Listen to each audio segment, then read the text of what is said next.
ধানমন্ডি ৩২ নম্বরের বাড়ি ভাঙার ঘটনার প্রতি ইঙ্গিত করে বিএনপির স্থায়ী কমিটির সদস্য মেজর হাফিজ বলেছেন, এ ধরনের বিশৃঙ্খলা দেশের গণতন্ত্র ধ্বংস করতে ও আগামী দিনের গণতান্ত্রিক যাত্রার পথে বাধা হয়ে দাঁড়াতে পারে।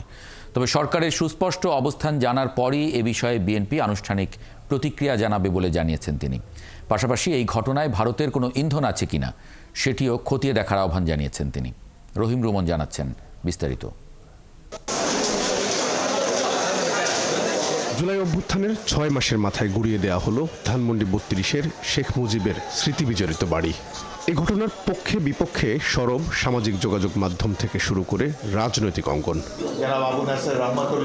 জাতীয় প্রেস ক্লাবের স্বাধীনতা ফোরামের আলোচনা সভায় বিএনপির স্থায়ী কমিটির সদস্য হাফিজ উদ্দিন আহমদ বলেছেন, এ ধরনের ঘটনা দেশের গণতান্ত্রিক যাত্রার পথে বাধা তৈরি করতে পারে। এগুলা গণতন্ত্রকে ধ্বংস করার জন্য হয়তো আগামী দিনে গণতন্ত্রের পথে বাধা হয়ে দাঁড়াতে পারে।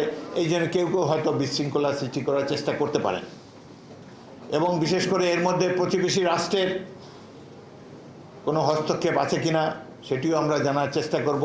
দেশে বিশৃঙ্খলা তৈরি করতে শেখ হাসিনা ভারতে বসে উস্কানি দিচ্ছেন বলেও মন্তব্য করেন তিনি। এই প্রেক্ষাপটে দেশে শেখ হাসিনা বিরোধী রাজনৈতিক দলগুলোর মধ্যে দৃঢ় ঐক্যেরও তাগিদ দেন তিনি। পতিত স্বৈরাচার শেখ হাসিনা ভারতে বসে এই দেশকে আনস্টেবল সিচুয়েশনে নেওয়ার জন্যে, এই দেশকে ধ্বংস করতে যেটুকু তিনি বাকি রেখেছেন সেটি পূর্ণ করার জন্যে নূতনভাবে এই ফ্যাসিস্ট দলকে নিয়ে তিনি মাঠে নামতে চান। যে ছাত্র সমাজ অংশগ্রহণ করেছে জুলাই আগস্ট অভ্যুত্থানে, তাদের এবং বিরোধী রাজনৈতিক দলসমূহ, হাসিনা বিরোধী রাজনৈতিক দলসমূহের মধ্যে ইস্পাত কঠিন ঐক্য আমরা গড়ে তুলতে চাই। এদিকে গেল ১.৫ দশকে বিভিন্ন শিক্ষা প্রতিষ্ঠানে ছাত্রলীগের কর্মকাণ্ডের বিচারের দাবিতে বৃহস্পতিবার সকালে ঢাকা কলেজে মার্চ ফর জাস্টিস কর্মসূচি পালন করে জাতীয়তাবাদী ছাত্রদল। স্মারকলিপি দেওয়া হয় অধ্যক্ষের কাছেও। তিনি জাতির কাছে কোনো রকম ক্ষমা প্রদর্শন না করে বাংলাদেশের জনগণকে দোষারোপ করেছেন এবং বাংলাদেশের জনগণকে দেখিয়ে নেবেন এরকম তিনি হুমকি দিয়েছেন।